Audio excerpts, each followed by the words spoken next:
Everybody, and we are back. Today we'll be talking about the Atlanta Falcons.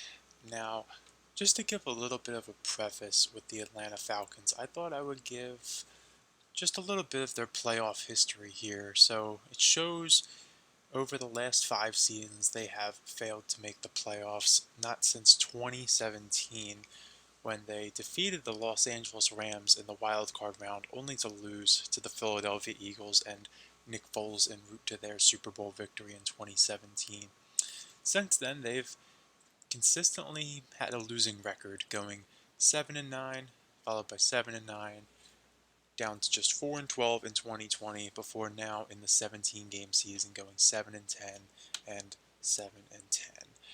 So just wanted to give a bit of a preface with that. We'll look a little bit at their 2022 season here, just to show where we're coming from before we look ahead to 2023.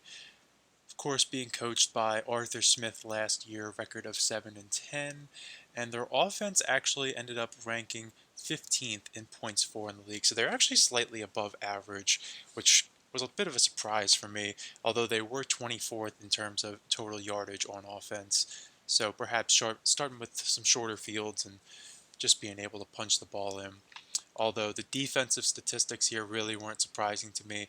They were 23rd in terms of points and 27th in terms of yards allowed. So looking at their schedule last year here, they actually had a couple pretty impressive victories. Early on in the season, they were able to defeat the Seattle Seahawks 27-23, and then moving along, they actually followed that up by beating the Cleveland Browns the very next week before beating the San Francisco 49ers in week 6. Granted, this was before the 49ers really caught fire. Same with the Seattle Seahawks here early on. Seattle was still definitely feeling themselves out, but still pretty impressive that Atlanta was able to win as many games as they did here early on. Then this overtime victory over Carolina. This was the crazy game with the DJ Moore, the whole antics going on at the end of regulation before Carolina ended up kind of shooting themselves in the foot. But win's a win, right? Atlanta takes that all day. But we end up getting later on in the season here, and the only real win they get after this was against Chicago in week 11 here. They do get two more here against Arizona and Cleveland at the end of the season, but it's kind of just too little too late. They already knew they were out of the playoffs by that point. Um, so, of course, with their quarterback situation last year, Marcus Mariota was their starter for quite a while here. I mean, he played all right. It wasn't really anything special per se, but he was eventually benched in favor of the rookie Desmond Ridder, who projects to be their starting quarterback this year. Desmond Ridder, I mean, I really wasn't impressed with him just from the eye test last year, watching him on Red Zone and just highlights.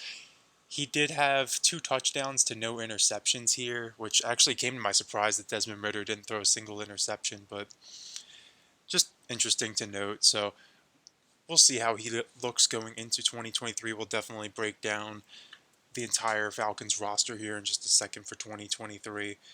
Um, but the other notable things here, let's see what we have. So, I mean, in terms of the offense, Drake London, really solid rookie campaign here. Definitely surprised me. I wasn't as high on Drake London going into last year as some of the other rookie receivers, like Garrett Wilson, who obviously exceeded expectations. And even I thought Jamison Williams would be a little bit better coming off of his suspension, and we'll see how he does if he's able to get on the field and stay healthy with Detroit, but we'll talk about that when we get there. So Drake London and Kyle Pitts are really going to be the two notable players for them this year at receiver. Um, I'm not even sure how to. This young man, number 17 here, Olamide. I'm not even going to try to pronounce that. I know he is with the Philadelphia Eagles right now, so he's no longer with the Atlanta Falcons. And then Drake London, Kyle Pitts figured to be their number 1 and 2 receivers this year, although Kyle Pitts is a tight end. Then we look down here further at the receiving stats. Really nothing else of note here. Obviously, Cordero Patterson still figures to play a role in this offense, although he will be behind Bijan Robinson, as we'll talk about. Though I did find it interesting that Tyler Algier was able to rush for 1,000 yards last year. I knew he had a solid year, but Man, 1,000 yards, that's pretty impressive. Granted, I mean, technically he didn't even play the 17th game. He only appeared in 16 games last year, so good for him. That'll definitely be something we'll circle back to when we talk about the 2023 Falcons, especially when look at Cordero Patterson also had another 700 yards on the ground. So Atlanta definitely had a strong presence in the ground game last year. And looking at this now, I'm sure that definitely figured into their decision to draft Bijan Robinson in the top 10, as well as Marcus Mariota with another 400 yards here on the ground. And even in just 4 games, Desmond Ridder got 64 yards on the ground. So then looking at the defense, so this was definitely where it starts to get ugly for the 2022 Falcons and definitely what held them back. They had a very tough time getting to the quarterback here. Only 2 players with more than 2.5 sacks, one of them being Grady Jarrett, absolute staple of that Falcons defense for many years now. One of only 2 players actually still remaining from that Super Bowl 51 team against the New England Patriots, the infamous 28-3 lead in the third quarter that was blown. But Grady Jarrett, along with Jake Matthews on the offensive line, who's been very consistent for them as well. Only 2 players left from that team. Just thought that was interesting to note. Um, but yeah, not really much else doing in terms of a pass rush here. And then we can even look at interceptions as well. A few players here with 2 picks. Richie Grant, he'll be back this year. Same with Jalen Hawkins. And of course, AJ Terrell down here actually didn't have a single interception last year, which was surprising. He's one of the better younger cornerbacks in the league. He's now in year 4. So with all that being said, I think that gives some good background with what we're working with the Atlanta Falcons here. And let's look ahead to their 2023 roster and what's really going on here. So obviously, Marcus Mariota is now in Philadelphia backing up Jalen Hurts. Their starting quarterback figures to be Desmond Ridder, although they did bring in Taylor Heineke as a little bit of an insurance policy, which I really do like that move. I think that's definitely a good idea, especially once I broke down the rest of this roster, because as we'll see in a second here, Atlanta really doesn't have a terrible roster, at least not on the offensive side of the ball. They have him set up for success. They definitely do. So if Desmond Ridder starts to struggle early on, I wouldn't be surprised if they handed the keys to Taylor Heineke, because we we have seen him with the Washington Commanders over the last few years, and while he isn't obviously one of the better quarterbacks in the NFL, if he were, he would have signed somewhere as a starting quarterback. He's definitely somebody that if Ritter's struggling and they want to bring him in as a starter, just go in a different direction, I think he can right the ship and get Atlanta at the very least some victories in what looks to be a very vulnerable NFC South. I still figure the Tampa Bay Bucks to win that division, but as we'll see in a second here after we go through the rest of this roster, I think Atlanta could put up a little bit better of a fight than people might expect. So moving along here with the Atlanta Falcons roster, we'll look at the running back position. So they have Bijan Robinson, of course, their first round pick, drafted 8th overall. I know a lot of people were very surprised to see a running back go that early, especially because the running back position really isn't valued as much league wide as it once was. And granted, if Bijan is able to come out and produce elite numbers his rookie year, having him on a relatively cheap contract for the next 4, potentially 5 seasons is definitely a very strong asset for the Falcons to have. And I do believe that having a strong ground game behind what is a shaky quarterback situation at best is probably a smart move, definitely a wise move by the Falcons front office. And especially if they didn't really have faith in some of the other players there at number 8, I mean, I definitely think for a roster like this, taking somebody like Jalen Carter would have been a good move. But if they had questions about his character and how he would have fit into their culture, Bijan's a very high floor player, and he's somebody that you know is going to be able to step in and produce as long as he stays on the field. But he really hasn't had any injury concerns, knock on wood. So having Bijan Robinson spearheading backfield committee of himself, Tyler Algier, and Cordero Patterson, that's a really solid 1-2-3 punch. I do know that Cordero Patterson is starting to get up there in age now, and hasn't he has been in the league for a while. He didn't even start out as a running back. He was more of a receiver, but really more of a return specialist. So having 3 guys here with one of them who has a very high floor and an even higher ceiling.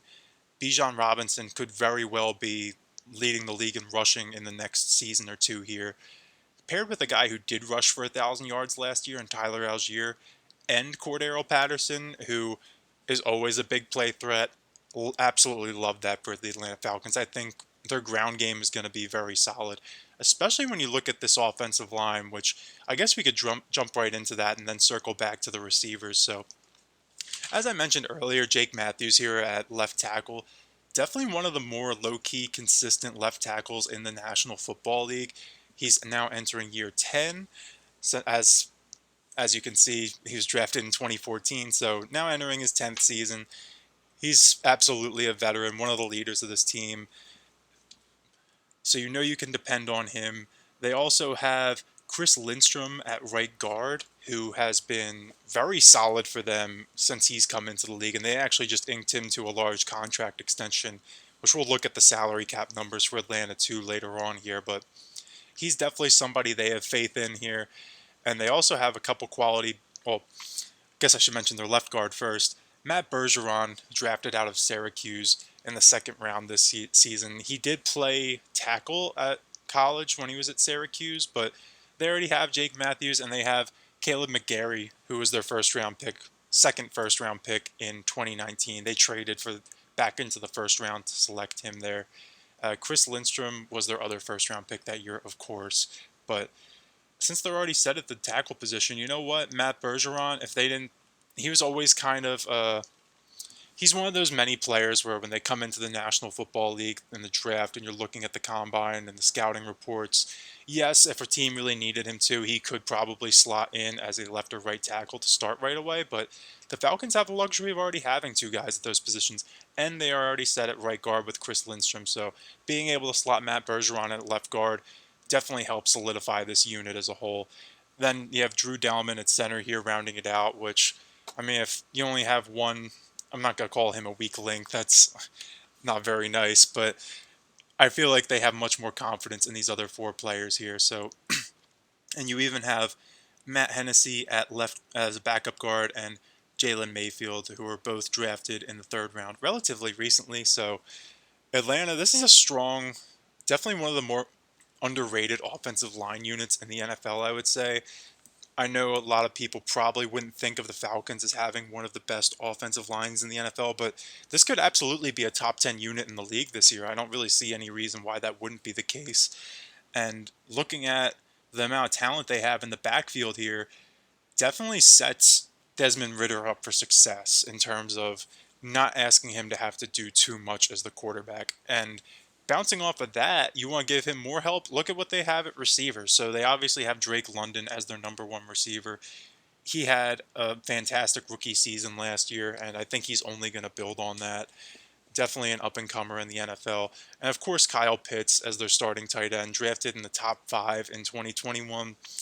I know he's definitely one of those players who maybe doesn't have the highest floor, but definitely a lot of just raw ability there. And he's somebody Atlanta sees as potentially one of the best tight ends in the National Football League. So if he could continue his development and he's able to continue to take steps in terms of receiving, then who knows when we start to see I mean, Travis Kelce's already getting into his mid 30s, so they hope that he could take over the reins as one of the top tight ends, if not the top tight end in the league in the next couple seasons here. And they honestly view him as more of a wide receiver too than a tight end paired with Drake London. So that's really their 1-2 punch at receiver. And they did make a little savvy trade here, picking up Jonnu Smith from the New England Patriots for real. I believe it was just a 7th-round pick. So always a good insurance policy to have there at tight end, especially since Kyle Pitts is coming off of that MCL injury from last year. So having somebody like Jonnu Smith, who you know could produce at the NFL, very wise to have him as a backup tight end there. Now the rest of their receivers are like their actual wide receivers are probably the only downside I would say of this offense outside of quarterback. They have Mac Hollins slated as their number 2 and Scotty Miller in the slot. And I mean, no disrespect to Mac Hollins and Scotty Miller. I think they still definitely have a place in the NFL right now, but I feel they could probably do better at a number two receiver. I don't hate Scotty Miller in the slot. He had his moments with Tampa Bay, but even then, they made it a point to upgrade the wide receiver position and move on from him. So take that how you will. I have noticed a lot of these NFC South teams do like to toss players around to each other, which is pretty interesting. So that's all we really have for the offense here. They did go out and bring in another former Eagle here, J.J. Arcega-Whiteside, although he really hasn't done much in the NFL so far. I would honestly be surprised if he even makes the roster. Then we have Penny Hart as well, who free agent from Seattle. He probably figures to be more of a kick returning type of player, but still worth noting because really isn't much doing at the wide receiver position, honestly, outside of Drake London. So anybody who plays fantasy, Drake London or even Kyle Pitts, probably some good targets for you. Definitely going to be helping out Desmond Ridder. But all in all, I don't hate this Falcons offense. This was an offense that was around league average last year, and I don't see any reason why they can't build on that. I think their quarterback position probably won't be worse than last year, right? Like, Ridder's not going to play worse than Mariota did, most likely, and I don't think he'll play worse than he did in his final 4 games of the season. And worst case, you always have Taylor Heineke to fall back on, too. So if things really start to fall apart with Ridder, you get a healthy Kyle Pitts in there. Why not just throw Heineke in there? And I think he can manage the talent on this offense pretty well to at least put points on the board consistently every week and be able to compete in what looks to be an open NFC South.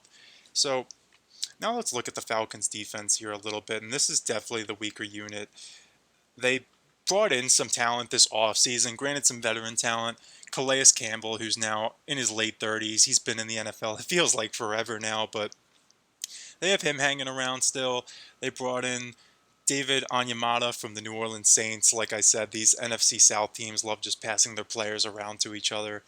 They bring in Bud Dupree from the Tennessee Titans. That was more of a savvy pickup as well. Low cost, but definitely can help fill in some gaps here for a team that definitely needs it. And the big one, definitely Jesse Bates here at safety from the Cincinnati Bengals. He was definitely a very large part of what they were able to achieve the last couple seasons. Definitely a big leader on that Bengals defense. Huge part of the reason that they were able to go on those playoff runs that they did last year, going to the AFC title game, and the year before making it to Super Bowl 56. And one more player I will note here is Jeffrey Okudah from the Detroit Lions. Now, he was the 3rd overall pick in the 2020 draft over players like Justin Herbert and Tua Tagovailoa. So he was definitely highly acclaimed not that long ago, although he hasn't quite lived up to the hype in Detroit, hence why they moved on from him. He has battled injury as well. He was actually carted off the field at training camp just a few days ago, although Falcon staff has come out since and said that he should be ready sometime in September. So fingers crossed Jeff Okudah could get his career back on track, because I think he really, if he could turn it around, this secondary honestly isn't as bad as it might lead on. They still have A.J. Terrell in place there at the cornerback position, so he's definitely going to be their number one. Richie Grant and Jalen Hawkins are going to compete for the second safety spot, so whoever the better man is will win, and whoever doesn't, they'll be able to back up both the other player and the player that does win the competition, and Jesse Bates at safety. So honestly, not a bad unit at secondary here. And then even looking at the nickel corner, we have D. Alford over here. I will give him a shout out. He was a former CFL player, but he's somebody who has been turning heads in the Falcons OTAs and off-season program. So he's somebody that could potentially work his way up to the starting nickel job when all said and done. And I mean, all in all, this isn't an amazing defense by any means. I won't even say it's an average defense at this point in time. Although I will say, I think it'll be better than it was last year. And for a team that went 7-10 last year, if they're able to be better on both sides of the football, that's definitely not a place to be. Definitely a far cry from when we were talking about the Arizona Cardinals, who I think are only going to be taking steps in terms of regression this season. I think Atlanta is building something right now, and they will be taking some positive steps. Earlier in this offseason, I wasn't super high on Atlanta. I definitely thought they were kind of out in no man's land, but now that I'm starting to go through this roster with more of a fine-tooth comb, they do have a solid offensive line. Like I said, that I love what they have going in the backfield with their committee. I believe in the duo of Drake London and Kyle Pitts as their starting 1 and 2 receivers. And while their defense isn't anything overly impressive, you still have Grady Jarrett here as the glue on that defensive line with a couple veterans coming in to help him out. And then you even have some veteran help as you get back further in the roster with guys who can really lead this group, guys who have been there, done that. They've been on these deep playoff runs, guys like Jesse Bates and Bud Dupree, who can really help this unit out. And I think they will improve. Obviously, they'll be susceptible to injury, as always is the case, it seems like, with older players. But definitely, definitely think Atlanta could make some noise in the NFC South this year. So looking at their schedule this year, I ended up predicting them in my 2023 predictions to go 5-12, finishing third in the NFC South. And looking at this schedule here, I mean, I don't think there's anything too egregious in terms of wins and losses that I predicted. Like, they could definitely beat Carolina. I don't think it's out of the question that they could lose to Green Bay here in week 2. Detroit, Jacksonville, these are good teams. These are teams that are widely expected to make the playoffs. And then beating the Houston Texans, that's entirely possible. Losing to the Washington Commanders, that wouldn't surprise me, but you know what? I mean, that game could really go either way. If the Falcons do want to end up making a push for the playoffs here, it's games like that they'll have to win, especially down here too with the Tampa Bay Bucks and Tennessee Titans. These are games that the Falcons could win. I'm not going to sit here and say that the Bucks and Titans are going to be huge favorites against the Falcons, although I would definitely lean towards them at this point in time. I would definitely stand by these predictions. Atlanta can win these games, and if they are able to, who knows? They could end up winning this NFC South division because I don't think it's going to be anything super competitive like the AFC North, for example, right? So the Falcons will definitely have an avenue here to win some games if they feel they could go on a playoff push, and it's always going to come down to the divisional games as well. If they're able to beat Carolina and New Orleans, and especially Tampa Bay, I wouldn't count out Atlanta here. I really wouldn't. So let's look at the Falcons in terms of 2023 and beyond. We'll pull up the salary cap here. So looking at the salary cap, Atlanta really isn't in a bad spot, but they really haven't given themselves a lot of flexibility. So right now they're at 235 on the cap, which is they're pressed right up against the cap. They have essentially zero margin right now in terms of adding players for the 2023 season. So what you see is what you get on the roster. But then again, training camps have already opened. The preseason is already underway with the Hall of Fame game last week. So you expect the rosters to be pretty much set. So good for Atlanta spending up to the cap this year and putting the best product they can out on the field. The problem comes into play with next year where they really don't have much flexibility either. So let's look at this a little bit further here. Obviously, Desmond Ridder signed for 3 additional seasons on his rookie deal, not really making much. They have Taylor Heineke on this insurance contract for 2 seasons. So when all said and done, they really don't have that much money committed to the quarterback position, which should allow them to spend more money at other positions, especially when you look at running back as well. They don't really have a lot of money committed here. They have Bijan Robinson on his rookie deal that just started, at least 4 years, probably a 5th if he does what Atlanta and many people believe he's capable of doing in terms of production.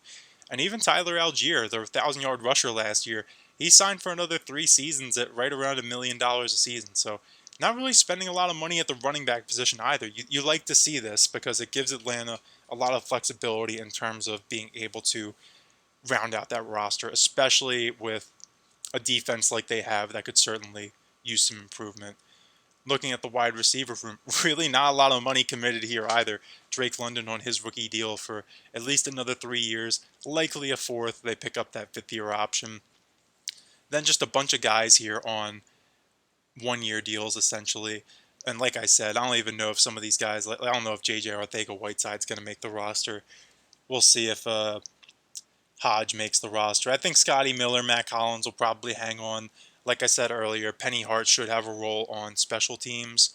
So then looking at tight end, Kyle Pitts is on his rookie deal. His is a little bit beefier because he was a top 5 pick, but he signed for this season, the following season, and then he has that option for 2025. So they have him locked up as well for the relatively reasonable future.